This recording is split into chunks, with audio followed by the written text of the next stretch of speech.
Ma'am question एक बार बोल दीजिए। वेट, आज हम पढ़ेंगे draw stress strain diagram for ductile material. Ductile property क्या होती है? डक्टिलिटी हमने कल पढ़ी थी। What is ductility? Ma'am tensile force लगाकर इसको थिन वायर में कन्वर्ट करते हैं। ठीक है, तो मतलब किसी भी मटेरियल की वो प्रॉपर्टी जिससे आप उसको डिफरेंट शेप और साइज में कन्वर्ट कर सकते हो due to the force applied. आप जब भी उसके ऊपर फोर्स अप्लाई करोगे तो वो डिफॉर्मेशन करता है, और जैसा शेप और साइज आपको चाहिए आप वैसे शेप और साइज में उसको कन्वर्ट कर सकते हो। तो वो प्रॉपर्टी कहलाती है आपकी डक्टाइल मटेरियल, जिसको खींच कर आप लंबा कर सकते हो। तो stress strain diagram for a ductile material मतलब जिसको खींच कर लंबा किया जा सकता है उसके पास उसके लिए ड्रॉ करते हैं। और stress strain diagram for a brittle material भी ड्रॉ किया जाता है। और ब्रिटल मटेरियल क्या होता है, कल हमने पढ़ा था। क्या होता है ब्रिटल मटेरियल? मैम वो टूट जाता है। वो जल्दी टूट जाता है, मतलब यस वो मैम। प्रॉपर्टी के जिसमें पहले से आपको कोई क्रैक फॉर्मेशन या डिफॉर्मेशन होता हुआ नहीं दिखता, जैसे ही लोड लगता है मटेरियल एकदम से क्या हो जाता है, टूट जाता है, ब्रेक हो जाता है। तो वो प्रॉपर्टी कहलाती है ब्रिटल मटेरियल। तो स्ट्रेस स्ट्रेन डायग्राम दो मटेरियल्स के लिए बनाया जाता है या ड्रॉ किया जाता है, फॉर अ डक्टाइल मटेरियल और फॉर अ ब्रिटल मटेरियल। तो क्वेश्चन दोनों तरीके से आता है। Draw and explain stress strain diagram for ductile material। और दूसरा क्वेश्चन इसमें आ सकता है stress strain draw and explain stress strain diagram for a brittle material। Question हमने नोट कर लिया। Yes ma'am. आगे बढ़े, स्क्रीन सबको विजिबल है? Yes ma'am. ठीक है, तो सबसे पहले हम बात करते हैं stress strain diagram for a ductile material. जो डायग्राम आप पढ़ने जा रहे हो स्ट्रेस और स्ट्रेन का, उसको जनरेट करने के लिए, ड्रॉ करने के लिए आपको एक टेस्टिंग मशीन की ज़रूरत होती है, जिस पे आप क्या करते हो, आपका जो मटेरियल होता है या जो भी आपका पीस वर्क पीस होता है उसको होल्ड करवाते हो। तो वो होती है हार्डनेस टेस्टिंग मशीन्स होती हैं, जो आप डिटेल में आगे पढ़ोगे भी। ये आपको एग्जाम में लिखने के लिए और ड्रॉ करने के लिए भी आती हैं।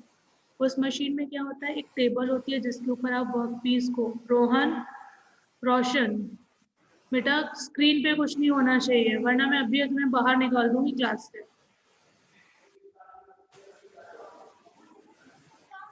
तो आप क्या करते हो, उसके टेबल पे आपके वर्क पीस को होल्ड करवाते हो। होल्ड करने के बाद हम उस वर्क पीस के ऊपर लोड लगाना शुरू करते हैं, और लोड की वजह से वो वर्क पीस क्या होता है, फैलना शुरू होता है। टेंसाइल फोर्स की वजह से उसमें डिफॉर्मेशन स्टार्ट होता है। तो ड्यू टू डिफॉर्मेशन मटेरियल कैसे, लोड की वजह से कैसे कैसे मटेरियल का एक्सपांशन हो रहा है, कैसे कैसे मटेरियल का डिफॉर्मेशन हो रहा है, उसके अकॉर्डिंग आपका स्ट्रेस और स्ट्रेन डायग्राम ड्रॉ होता है। तो सबसे पहले अगर आपको लिखने के लिए आता है कि एक्सप्लेन स्ट्रेस स्ट्रेन डायग्राम, तो आपको इंट्रोडक्शन बताना पड़ता है। तो इंट्रोडक्शन में आप क्या बताओगे कि एक आप यूनिवर्सल टेस्टिंग मशीन लेते हो जिसके आप टेंसाइल फोर्स अप्लाई करते हो वर्क पीस के ऊपर। उस वर्क पीस को आप टेबल पे होल्ड करवाते हो, और आप उस पर ग्रेजुअली धीरे धीरे धीरे धीरे उस पर लोड की इंटेंसिटी को बढ़ाते जाते हो। लोड की वजह से मटेरियल डिफॉर्मेशन करता है, और उसके डिफॉर्मेशन के अकॉर्डिंग एक ग्राफ प्लॉट होता है जिसको कहा जाता है स्ट्रेस स्ट्रेन डायग्राम। क्लियर हुई इतनी बात? इतना क्लियर है? इंट्रोडक्शन समझ में आ गया? एक बार स्ट्रेस स्ट्रेन डायग्राम को ड्रॉ करने के लिए एक यूनिवर्सल मशीन यूज की जाती है जिसको हार्डनेस टेस्टिंग मशीन कहते हैं। इस हार्डनेस टेस्टिंग मशीन में एक जगह ऊपर की तरफ आपका लोड अप्लाई किया जाता है ऊपर से, और नीचे की तरफ आपका वर्क पीस को होल्ड किया जाता है टेबल के ऊपर। धीरे धीरे हम वर्क पीस के ऊपर लोड अप्लाई करते हैं। लोड के अकॉर्डिंग वर्क पीस में डिफॉर्मेशन होता है, वो अपना शेप और साइज चेंज करता है, और उसके शेप और साइज चेंज की वजह से एक ग्राफ प्लॉट होता है जो कहलाता है आपका स्ट्रेस स्ट्रेन डायग्राम या stress strain graph. Clear ma'am है? ये लैंगोने क्या मैम क्या समझ में नहीं आ रहा बेटा इसमें? जे सत्यम, यस मैम जे एलैंगोनेशन इलोंगेशन का मतलब होता है खिंचना। Okay ma'am. इलोंगेट हो रहा है, बढ़ रहा है, खिंच रहा है। ओके ठीक है, अब हम यहाँ पे ठीक आगे है। बढ़ते हैं। तो सबसे पहले आपको इंट्रोडक्शन के बाद आपको ये डिफाइन करना पड़ता है कि व्हाट इज स्ट्रेस और व्हाट इज स्ट्रेन। तो स्ट्रेस और स्ट्रेन को डिफाइन कर सकते हैं। क्या होता है stress? Force per unit area. Simple definition में हम कहते हैं फोर्स पर यूनिट एरिया। मतलब अगर स्ट्रेस को डिफाइन किया जाएगा तो आप क्या लिखोगे? F अपॉन ए। किसी भी पर्टिकुलर एरिया पर जो फोर्स अप्लाई किया जाता है उसकी वजह से जो रेजिस्टेंस जनरेट होता है उसको क्या कहते हैं हम? टेक्निकल टर्म में स्ट्रेस। मतलब मटेरियल के ऊपर क्या जनरेट हो रहा है, इस फोर्स की वजह से इस पर्टिकुलर एरिया पे क्या जनरेट होता है, उसका स्ट्रेस जनरेट होता है। तो वो कहलाता है आपका stress, force per unit area. Strain क्या होता है? Change in dimension. अब इस स्ट्रेस की वजह से मतलब इस फोर्स की वजह से इस पर्टिकुलर एरिया में डायमेंशन में क्या होगा? चेंज होगा। जैसे ये एक बार है, यहाँ पर मैं एक फोर्स अप्लाई करती हूँ तो इस फोर्स की वजह से या तो ये इस तरफ खींचेगा या फैलेगा, एलोंगेट करेगा, या फिर ये कंप्रेस होगा। जो भी होगा, चाहे जिस भी डायमेंशन में इसके, जिस भी चीज़ में डायमेंशन में इसका चेंजेस आ रहे हैं, चाहे लेंथ में चेंज आए, चाहे डायमीटर में चेंज आए या विड्थ में चेंज आए, चेंज डायमेंशंस में ही आ रहा है। तो ड्यू टू द स्ट्रेस जो डायमेंशंस में चेंज आता है, डायमेंशन आपकी कुछ भी हो सकती है, वो लेंथ भी हो सकती है, डायमीटर भी हो सकता है, विड्थ भी हो सकती है और थिकनेस भी हो सकती है। चेंज इन डायमेंशन और ओरिजिनल डायमेंशन में जो डिफरेंस होता है वो क्या कहलाता है? आपका strain. Change in dimension upon original dimension क्या कहलाएगा? आपका स्ट्रेन। क्लियर होगी बात? स्ट्रेस जब किसी मटेरियल के पर्टिकुलर एरिया पर कोई फोर्स अप्लाई किया जाता है तो जो फिनोमेना जनरेट होता है उसको कहते हैं स्ट्रेस। स्ट्रेस की वजह से मटेरियल के डायमेंशन में जो चेंजेस आते हैं, चेंज इन डायमेंशन, उसको कहते हैं स्ट्रेन। हो गया? लिख लिया सबने इतना? Yes ma'am. आगे बढ़ूं? आगे बढ़े? Okay ma'am. ठीक है। स्ट्रेस Yes, स्ट्रेन के ma'am. बाद जो आपको डिफाइन करना होता है वो होता है आपका हुक्स लॉ। हुक्स लॉ का मतलब होता है वो लॉ जिसमें आपका stress is proportional to strain होगा। स्ट्रेस आपने पढ़ा क्या होता है? जो भी चेंज इन डायमेंशन होती है, स्ट्रेस इज प्रोपोर्शनल टू, अगर स्ट्रेन है मतलब एक स्ट्रेट लाइन ड्रॉ होती है तो वो कहलाता है, वो प्रॉपर्टी है, वो लॉ कहलाता है कौन सा? Hooke's law.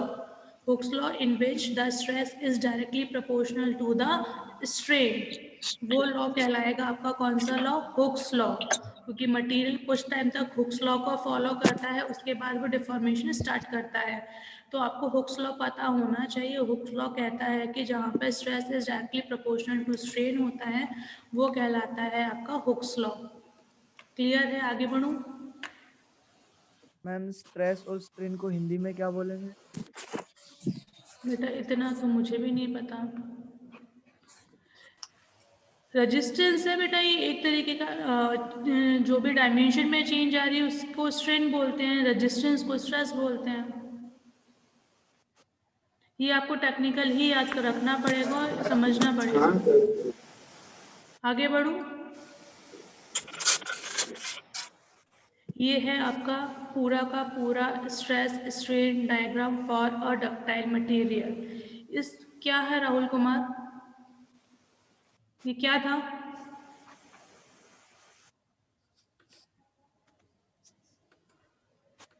मतलब पढ़ने आए हो कि मस्ती करने आए हो?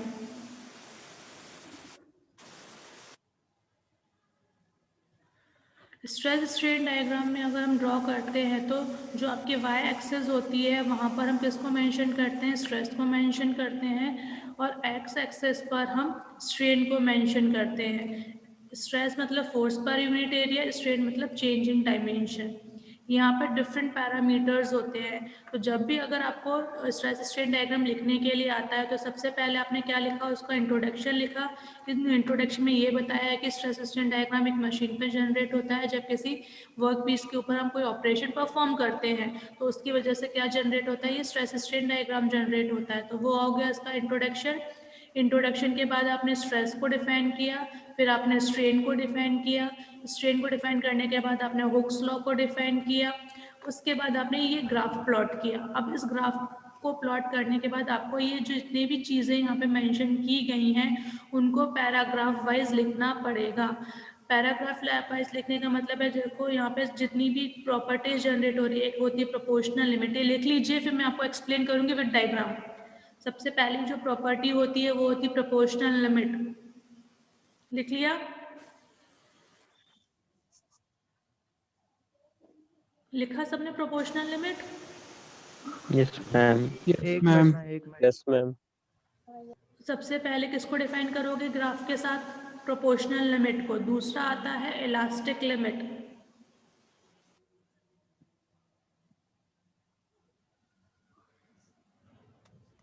हो गया? थर्ड आता है आपका यील्ड पॉइंट और यील्ड स्ट्रेंथ।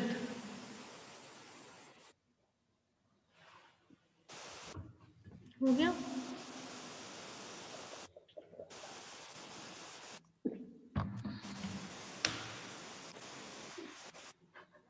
नोट हो गया सबका यील्ड पॉइंट और यील्ड स्ट्रेंथ? हाँ यस मैम। मैम। नेक्स्ट आता Yes, है आपका ma'am. Tensile strength.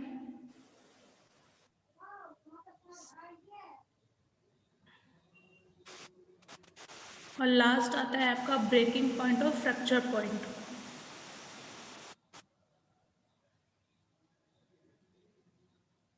इतने पॉइंट सबने नोट कर लिए? एक मिनट मैम। और भी होते हैं वो, लेकिन अभी ये चीज़ें आपको ग्राफ में नहीं शो होती हैं। ये 5 पॉइंट है जो ग्राफ में शो होते हैं, जिसको मैं ग्राफ के थ्रू समझाऊंगी। तो ये 5 पॉइंट लिख लिए हैं सबने? हाँ मैम। समझाऊँ Yes, अब मैं? ma'am. मैम। अब आते हैं हम ग्राफ पे। जो हमने ये 5 पॉइंट लिखे हैं उसको हम ग्राफ के थ्रू समझेंगे, ठीक है? ग्राफ में देखो तो सबसे पहले जो आपका स्ट्रेस स्ट्रेन डायग्राम जो स्टार्ट होता है वो ओरिजिन से स्टार्ट हो रहा है, 0 से। मतलब कोई फोर्स नहीं है, कोई फोर्स नहीं है तो कोई स्ट्रेन भी जनरेट नहीं होगा। लेकिन जैसे जैसे हम फोर्स बढ़ाते जा रहे हैं मटेरियल में क्या हो रहा है, डिफॉर्मेशन हो रहा है। लेकिन इस केस में स्ट्रेस इज प्रोपोर्शनल टू किसके आ रहा है, स्ट्रेन टू के। देखो यहाँ से लेकर ए पॉइंट तक कैसी लाइन, एकदम स्ट्रेट लाइन दिख रही है, 45 डिग्री के एंगल Yes, पे लाइन बनती है और ये स्ट्रेट लाइन होती है। इट मीन्स ये कहता है ओ से ए का जो रीजन होता है वो हुक्स लॉ को फॉलो करता है। हुक्स लॉ क्या था? हुक्स लॉ क्या था? Stress is directly proportional to strain. हाँ, तो की पॉइंट्स में लिख लो। O to A रीजन में क्या हो रहा है, O to A लिखो, उसके आगे डैश लगा के लिख लो इट फॉलो हुक्स लॉ। अब हुक्स लॉ तो पता है क्या होता है, Hooke's law in which stress is proportional to strain, so the line draw is a straight line. जो भी O से A तक की लाइन होगी वो कैसी लाइन होगी, स्ट्रेट लाइन होगी। हो गया? Yes, ma'am. ठीक है। अब जब हमारा और इसी जो ये हुक्स लॉ को जो फॉलो किया जा रहा है ना ओ से ए, यही कहलाता है आपकी प्रोपोर्शनल लिमिट, क्योंकि डायरेक्टली प्रोपोर्शनल टू स्ट्रेन आ रहा है ना, stress is directly proportional to strain. जो आपको प्रोपोर्शनैलिटी स्ट्रेस जो आपने पहले पॉइंट लिखा है ना, प्रोपोर्शनल लिमिट, उसी को रिप्रेजेंट करता है। O to A is a proportional limit which follow the Hooke's law in which stress is proportional to strain। तो फर्स्ट पॉइंट समझ में आ गया?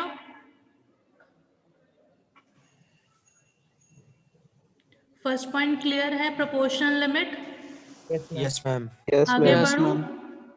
Yes, ma'am. ठीक है। Yes, प्रोपोर्शनल लिमिट के बाद आपने क्या लिखा? इलास्टिक लिमिट लिखा था? Elastic limit, yes ma'am. Elastic limit का मतलब क्या होता है, इलास्टिसिटी Yes, ma'am. क्या होती है? मैम खींचना। खींचना means when we applying the load, Regain जब लोड its लगाया जाता है इट चेंज शेप, उसका शेप चेंज हो जाता है। When we removing the load, जब लोड को हटाया जाएगा then it gain is original shape, है ना। मतलब लोड की Yes, वजह से ma'am. डिफॉर्मेशन होगा और लोड जैसे ही हटाया जाएगा डिफॉर्मेशन अपनी ओरिजिनल पोजीशन को गेन कर लेता है, वो कहलाता है आपका इलास्टिसिटी। इसका मतलब ये होता है जो ए पॉइंट होता है, जो ए पॉइंट मैंने मार्क किया है ये इलास्टिक रीजन को शो कर रहा है। इलास्टिक रीजन का शो करने का मतलब ये होता है ए पॉइंट तक, जहाँ तक आपका हुक्स लॉ फॉलो हो रहा है वहाँ तक मटेरियल बिहेव लाइक अ इलास्टिक मटेरियल। मटेरियल कैसे बिहेव कर रहा है, इलास्टिक मटेरियल की तरफ बिहेव करता है। इट मीन जब उसके ऊपर लोड लगाया जाएगा तो डिफॉर्मेशन करेगा, लोड हटाया जाएगा तो डिफॉर्मेशन वापस अपनी ओरिजिनल पोजीशन को गेन कर लेगा। लेकिन आफ्टर ए पॉइंट और अगर स्ट्रेस अप्लाई किया जाएगा तो मटेरियल बी पॉइंट पर आ जाता है, जिसका मतलब होता है plastic region, in which material does not gain its original shape or size when we removing the load. B point पर मटेरियल कभी भी अपनी ओरिजिनल पोजीशन को गेन नहीं कर पाएगा चाहे हम लोड हटा भी ले, तो वो पॉइंट हो जाता है बी पॉइंट। तो इलास्टिक रीजन में आपको दोनों चीज़ों को मेंशन करना पड़ेगा, पॉइंट ए को भी और पॉइंट बी को भी। पॉइंट ए रिप्रेजेंट करता है इलास्टिक रीजन को, पॉइंट बी रिप्रेजेंट करता है प्लास्टिक रीजन को। क्लियर हो गया? Yes, ma'am. इलास्टिक लिमिट समझ में आ गई, इलास्टिसिटी वाला पॉइंट समझ में आ गया, ए और बी समझ में आ गया। क्या लिखा सेकंड Yes, ma'am. पॉइंट में आपने इलास्टिक लिमिट में? Limit. Elastic limit 2 point mention किए, A and B. A represent the elastic limit, B represent the plastic limit. अब इलास्टिक लिमिट और प्लास्टिक लिमिट लिखा है तो आप उसको एक्सप्लेन कर सकते हो अपनी लैंग्वेज में। अब Yes, ma'am. आगे बढ़ूं, इतने में कोई डाउट है? मैम बी किस चीज को No. प्रेजेंट करता है प्लास्टिक। और मैम ए इलास्टिक। हाँ, हो गया। आगे बढ़ूं,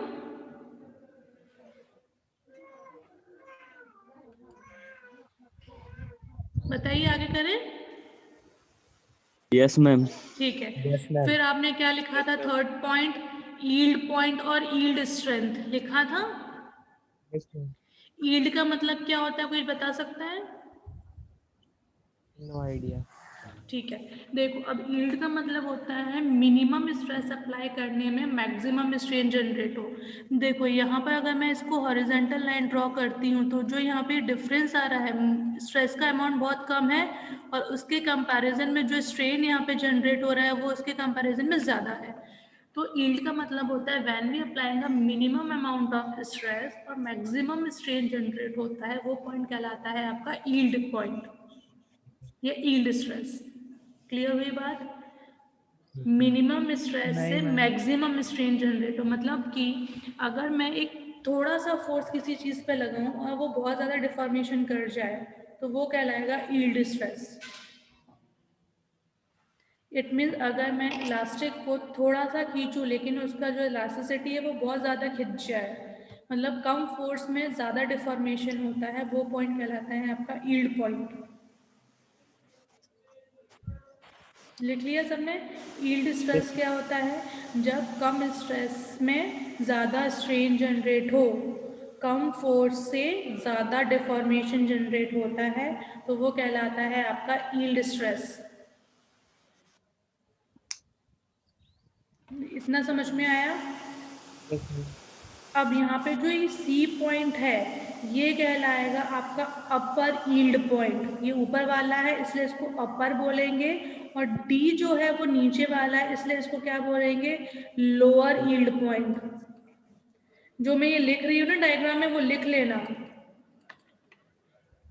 जैसे मैंने क्या लिखा था, यहाँ से यहाँ तक मैंने लिखी थी प्रोपोर्शनल लिमिट, ए पॉइंट पे मैंने लिखा था इलास्टिक, बी पॉइंट पे मैंने लिखा था प्लास्टिक, सी पॉइंट पे मैंने लिखा है अपर यील्ड पॉइंट और डी पॉइंट पे मैंने लिखा है लोअर यील्ड पॉइंट। इतना लिख लिया, फिर मैं एक्सप्लेन करती हूँ इसको क्या होता है अपर यील्ड पॉइंट और lower yield point.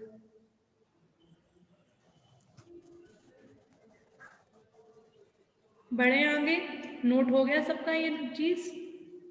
Yes, ma'am. Yes, ma'am. Stress समझ में आ गया कि जब हम कम फोर्स लगाते हैं लेकिन डिफॉर्मेशन उसके अकॉर्डिंग बहुत ज़्यादा हो जाता है। जैसे कि अगर मैं इसका एग्जांपल फ्लूइड के फॉर्म में लूँ, तो मैंने वाटर लिया, ठीक है, वाटर को मैंने धीरे से, ग्लास में पानी था, ग्लास को मैंने धीरे से नीचे उल्टा कर दिया, तो पानी क्या होता है, एकदम से फैल जाता है ना। हमने फोर्स तो बहुत कम लगाया था, लेकिन पानी में जो डिफॉर्मेशन हुआ, जो फैलाव हुआ, वो बहुत ज़्यादा हुआ ना, तो वो कहलाता है यील्ड स्ट्रेस। यील्ड फोर्स लगाने में पॉइंट ज़्यादा चीज़ें फैल जाती हैं। और पॉइंट का मतलब है कि हम किसी पर्टिकुलर पॉइंट पर, जैसे मैंने ये पॉइंट बताया, तो ये अपर यील्ड पॉइंट हो गया और ये लोअर यील्ड पॉइंट हो गया। और अपर और लोअर का मतलब मैं अभी बता रही हूँ कि क्या होता है, अपर और लोअर क्यों बोल रहे हैं। यील्ड पॉइंट समझ में आ गया, कम स्ट्रेस में ज़्यादा स्ट्रेन जनरेट होना, इतना सबको क्लियर हो गया? Yes ma'am. है ना। अब मैं बात करती हूँ ये सी पॉइंट की, अपर यील्ड पॉइंट की। अब अपर यील्ड पॉइंट को जब मैं डिफाइन करूंगी, तो मैं यहाँ पे मिनिमम अमाउंट ऑफ स्ट्रेस लगा रही हूँ, जिससे कि maximum amount of strain generate हो रहा है। मतलब intensity of a stress is minimum and maximum strain generate होता है। ये तो समझ में आई है सी के लिए, अपर यील्ड के लिए। लेकिन जब मैं लोअर यील्ड पॉइंट को डिफाइन करूंगी, तो मैंने स्ट्रेस की वैल्यू को बंद कर दिया, कम हो रही है, देखो यहाँ पर अभी तक स्ट्रेस क्या हो रहा था, डायरेक्टली बढ़ता जा रहा था। अब मैंने स्ट्रेस को हटा दिया, कोई फोर्स नहीं लगा रही हूँ, फोर्स को कम कर रहे हैं, तो भी क्या हो रहा है आपका, स्ट्रेन बढ़ रहा है। स्ट्रेन बढ़ रहा है। और देखो इंटेंसिटी दोनों में क्या है, स्ट्रेस की वैल्यू जो कम हुई है वो तो कम ही है, लेकिन स्ट्रेन उसके करस्पॉन्डिंग क्या है, ज्यादा दिख रहा है। मतलब है तो वो यील्ड पॉइंट ही, यील्ड स्ट्रेस ही। लेकिन लोअर यील्ड पॉइंट का मतलब हो गया जब स्ट्रेस की वैल्यू को अगर हम कम कर देते हैं, तब भी स्ट्रेन क्या हो रहा है, उसके रिस्पॉन्ड में बढ़ रहा है, तो वो क्या कहलाएगा, लोअर यील्ड पॉइंट। जैसे अपर यील्ड पॉइंट में स्ट्रेस की वैल्यू को बढ़ाया था, लेकिन स्ट्रेन भी बढ़ा था, तो आपका क्या था, तो भी आपका क्या था, अपर यील्ड पॉइंट आ रहा था। और लोअर यील्ड पॉइंट का मतलब हो गया जब स्ट्रेस की वैल्यू को आप कम कर देते हो, तब भी मैक्सिमम स्ट्रेन जनरेट होता है, तो वो क्या कहलाता है, उसका लोअर यील्ड पॉइंट। क्लियर हो गई बात?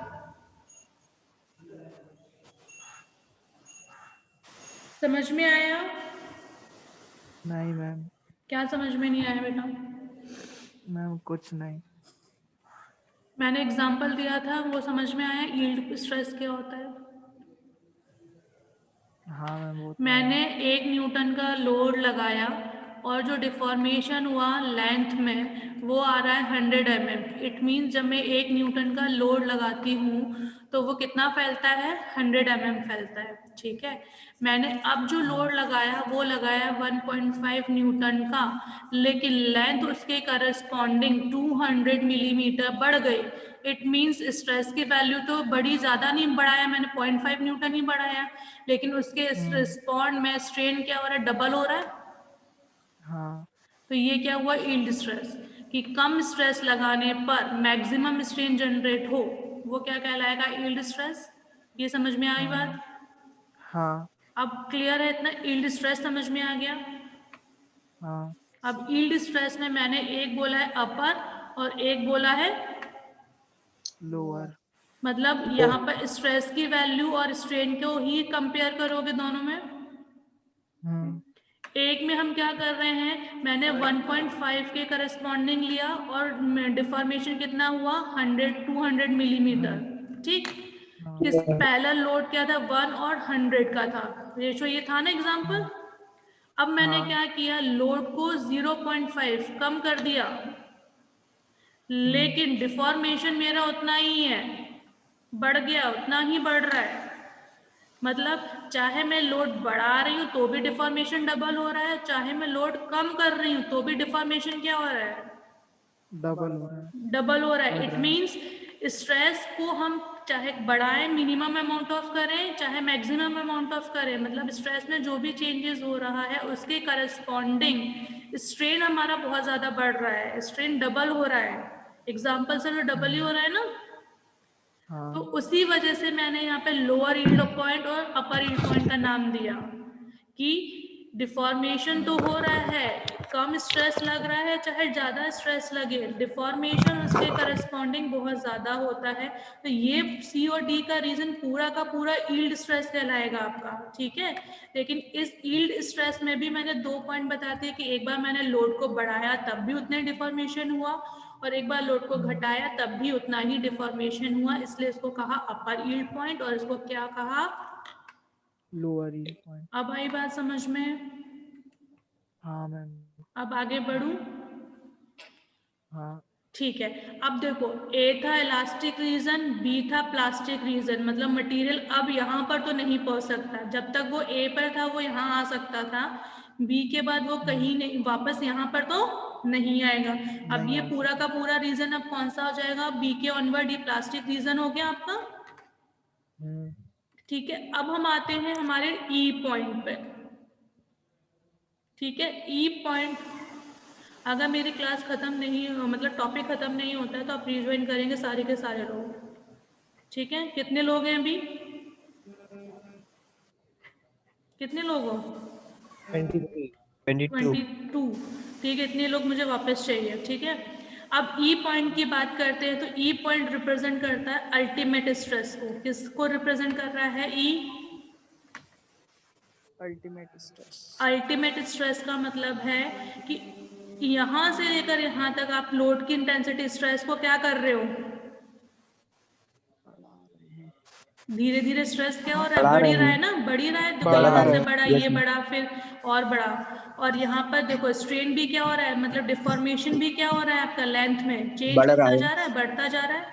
तो अल्टीमेट स्ट्रेस वो पॉइंट होता है कि इसके बाद और स्ट्रेस लगाओगे तो डिफॉर्मेशन नहीं होगा, मतलब ये मटेरियल की वो लिमिट है कि उससे ज़्यादा उसको पतला वायर में कन्वर्ट नहीं किया जा सकता या थिन शीट में कन्वर्ट नहीं किया जा सकता। वो पॉइंट जहाँ पर मटेरियल को और ज़्यादा चेंज नहीं कर सकते हो, उसको और ज़्यादा डिफॉर्मेशन नहीं कर सकते हो, वो क्या कहलाएगा, अल्टीमेट स्ट्रेस।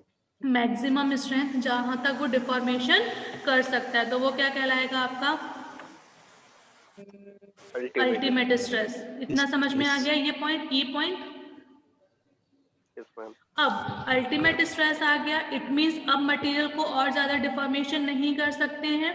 अगर लोड लगाओगे भी, देखो स्ट्रेस तो लगा ही रहे हो अभी आप यहाँ पे, अगर हम स्ट्रेस लगाते हैं, जैसे वायर था पहले आपका डायमेंशन इतना मोटा था, ये इसका डायमीटर था, ठीक है, स्ट्रेस लगा के आपने उसको इतने पतले वायर में कन्वर्ट कर दिया, अब इससे ज्यादा डायमीटर कम नहीं हो सकता, तो ये वाला पॉइंट कौन सा पॉइंट हो गया आपका, ई पॉइंट। लेकिन इस ई पॉइंट के बाद अगर हम यहाँ पर और स्ट्रेस लगाएंगे तो ये क्या होगा, यहाँ पर आपका इस तरीके से नेक फॉर्मेशन होता है और मटेरियल यहीं के ही टूट जाएगा।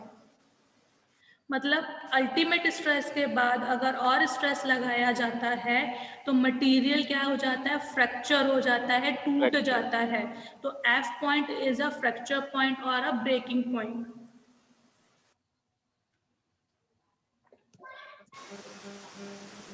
क्लियर हुई बात? Yes ma'am. इट मीन्स जब भी किसी मटेरियल को थिन वायर्स में या शीट्स में कन्वर्ट किया जाता है, डक्टाइल मटेरियल को ही कर सकते हो थिन वायर और थिन शीट में कन्वर्ट। हाँ मैम। और जब भी उसको कन्वर्ट किया जाएगा तो उसको कितने पॉइंट्स मिलेंगे, पहला पॉइंट मिलेगा ओ से ए प्रोपोर्शनल लिमिट, ए पॉइंट पर आपको मिलेगा इलास्टिक लिमिट, बी पॉइंट पे मिलेगा आपको प्लास्टिक लिमिट, सी पॉइंट पे मिलेगा अपर यील्ड पॉइंट, डी पॉइंट पे मिलेगा लोअर यील्ड पॉइंट, ई पर मिलेगा आपको अल्टीमेट स्ट्रेस और एफ पे मिलेगा फ्रैक्चर पॉइंट और ब्रेकिंग पॉइंट। इतने पॉइंट्स आपको मिलेंगे किसी भी मटेरियल को, सॉलिड पीस को वायर में या थिन शीट में कन्वर्ट करने के बाद, करने के लिए इतनी चीज़ों का, इतने स्ट्रेस का, इतने तरीके का डिफॉर्मेशन होगा। तो ये स्ट्रेस स्ट्रेन डायग्राम सबको क्लियर है डक्टाइल मटेरियल के लिए? Yes ma'am. डाउट है इसको लिख सकते हो ना, अब तो लिख सकते हो अपनी लैंग्वेज में? Yes ma'am. Yes ma'am. अब इतने पॉइंट्स तो हमने इस डायग्राम में हो गए। इस डायग्राम के बाद भी कुछ पॉइंट्स हम यहाँ पे मेंशन करते हैं, फॉर्मूलेस मेंशन करते हैं कि कितना एलोंगेशन हुआ। एलोंगेशन का मतलब हुआ कितना डायमेंशन में चेंजेस हुआ। पहले हमने एक रेक्टेंगुलर पीस लिया था, उसको हमने वायर में कन्वर्ट किया, मतलब उसकी लेंथ को बढ़ाया, डायमीटर को कम किया, तो एलोंगेशन कितना परसेंटेज हुआ, परसेंटेज ऑफ एलोंगेशन हम निकालते हैं कैसे हैं, final length minus original length, last में ब्रेकिंग पॉइंट पर या अल्टीमेट स्ट्रेस पर जो लेंथ है और उसकी इनिशियल ओरिजिनल लेंथ कितनी थी upon original length multiplied by 100, तो क्या निकल आएगा उसका परसेंटेज ऑफ एलोंगेशन, कि मटेरियल कितना परसेंटेज ऑफ फैला या कितना परसेंटेज ऑफ उसके डायमेंशन में चेंजेस आए, खिंचाव कितना हुआ। ये समझ में आ गया परसेंटेज ऑफ एलोंगेशन क्या होता है। हाँ मैम। इसके बाद दूसरा जो फॉर्मूला आता है रिड्यूशन ऑफ एरिया, क्योंकि आप लेंथ को क्या कर रहे हो, कम करते जा रहे हो, सॉरी लेंथ आपकी बढ़ती जा रही है, डायमीटर कम होता जा रहा है, तो पहला एक रेक्टेंगुलर पीस का एरिया था, अब क्या हो गया, एक बार का एरिया आ गया, तो एरिया क्या हो रहा है आपका, रिड्यूस हो रहा है। तो percentage of reduction in area कैसे निकालोगे, original area minus area at a fracture point upon original area multiplied by 100, तो उससे क्या निकल आएगा आपका रिड्यूशन ऑफ एरिया, एरिया में कितना रिड्यूस हुआ पहले के कंपैरिजन में फाइनल कंपैरिजन से।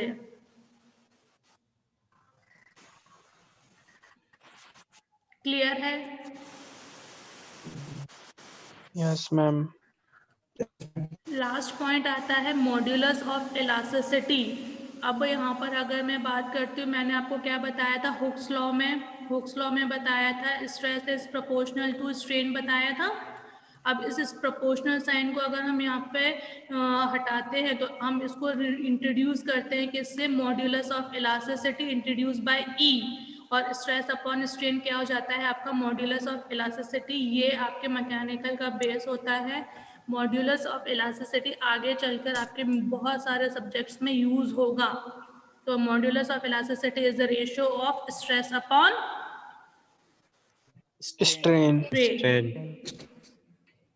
ये सिंपल फॉर्मूलेज हैं जो आपको यूँ पता होने चाहिए।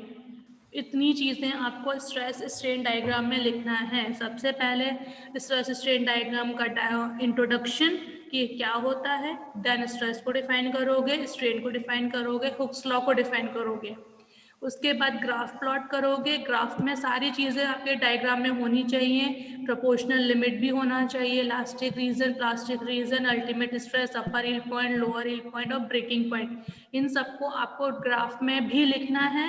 और उसके बाद इन सारे पॉइंट्स को आपको पैराग्राफ वाइज एक्सप्लेन भी करना है।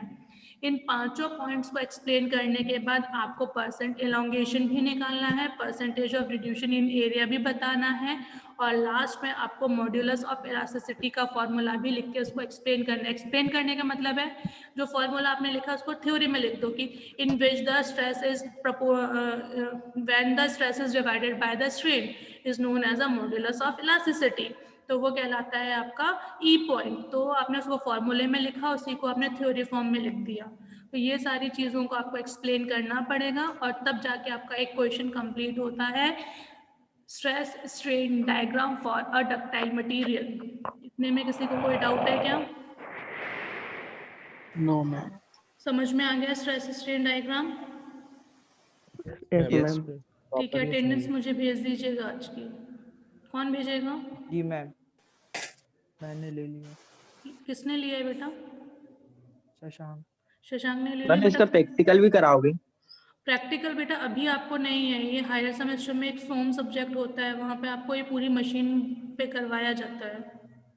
फर्स्ट ईयर में Yes, एक्सपेरिमेंट नहीं होंगे, फर्स्ट ईयर में सब स्टडीज़ हैं आपकी, हायर सेमेस्टर में आपके Yes, ma'am. एक्सपेरिमेंट्स आएंगे, ओके। है ना? तो इतने में किसी को कोई डाउट है तो अभी पूछ लीजिए, अभी 1 मिनट बचा हुआ है। क्लियर No, है ma'am. सबको? Yes ma'am. तो आज का आपका क्वेश्चन क्या आप लिखेंगे, stress strain diagram for a ductile material. इसको सभी लोग अच्छे से एक्सप्लेन करेंगे और पढ़ेंगे और क्वेश्चन को लिख भी लेंगे। कितने क्वेश्चंस हो गए अब तक? पहला क्वेश्चन लिखवाया था explain material and classification of material, उसके बाद mechanical properties of material question था, और थर्ड क्वेश्चन आज आपका क्या हो गया, draw stress strain diagram for a ductile material. इतने नोट्स आप बना लीजिएगा, इसमें अभी से बना लोगे तो ज़्यादा सही रहेगा। मैम मेरा एक क्वेश्चन था मैम, स्कॉलरशिप के फॉर्म भरने लगे क्या? बेटा ये तुम्हारे टीजी वगैरह अलॉट हुए होंगे ना? मतलब कोई टीजी भाई है? भरने लगे। हाँ? भरने तो लग गए हैं शायद, मुझे आइडिया नहीं है, लेकिन हाँ शायद भर रहे हैं। मैम यही पूछना था, मतलब उनके डॉक्यूमेंट्स के बारे में नॉलेज चाहिए बेटा था। ये सारी चीज़ें फिर आप कॉलेज में जो रजिस्ट्रार सर हो उनसे पूछिए, क्योंकि हमारे पास इसका कोई वो नहीं है कि क्या क्या डॉक्यूमेंट्स लगते हैं। ठीक है हम्म, ओके। ओके ठीक है, तो तैयार कर लीजिएगा। Okay ma'am, thank you ma'am. Okay bye. Ma'am 2 बजे भी क्लास लगेगी क्या? हाँ 2 बजे मैं आगे का पढ़ाऊँगी। Okay ma'am.